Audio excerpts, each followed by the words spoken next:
मी सांगितलेलं होतं 6 सप्टेंबरला जेव्हा महासाहेबांचा स्मृतिदिन महासाहेबांच्यासाठी आम्ही आदरांजली द्यायला शिवतीर्थावरती जमलो होतो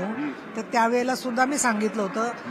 तर स्पष्ट बोलते तुम्हाला नाशिकची महिला आघाडीचा मी व्हिडिओ पाहिला होता आणि नाशिकच्या महिला आघाडीने सांगितलं त्यावेळेच्या उद्धव ठाकरे गटाच्या की आम्हाला त्यांच्या पक्षातले लोक असं बोलले मी त्याच पक्षात होते की तुमचे हात मातोश्रीवर पोचले असतील तरी तुमच्या तांगड्या आमच्या हातात आहेत हे भाष्य त्यामधल्या लोकांनी केलं होतं हे मी ऐकल्यावरती तिथल्या तिथे ती व्हिडिओ घेतला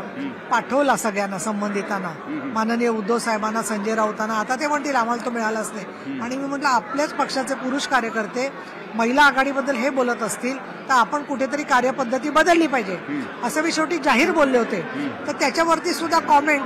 ठराविक शिवसैनिकांच्या की यांना आता जास्त झालेलं आहे म्हणजे कुठली गोष्ट आत्मपरीक्षण करायचंच नाही सुधारायचंच नाही ही जर का परिस्थिती असेल आणि सामान्य लोकांना भेटण्यासाठी आमची तगमग असायची आम्ही काही कोणाचे पैसे घेऊन कोणाला भेट वगैरे करून देत नव्हतो।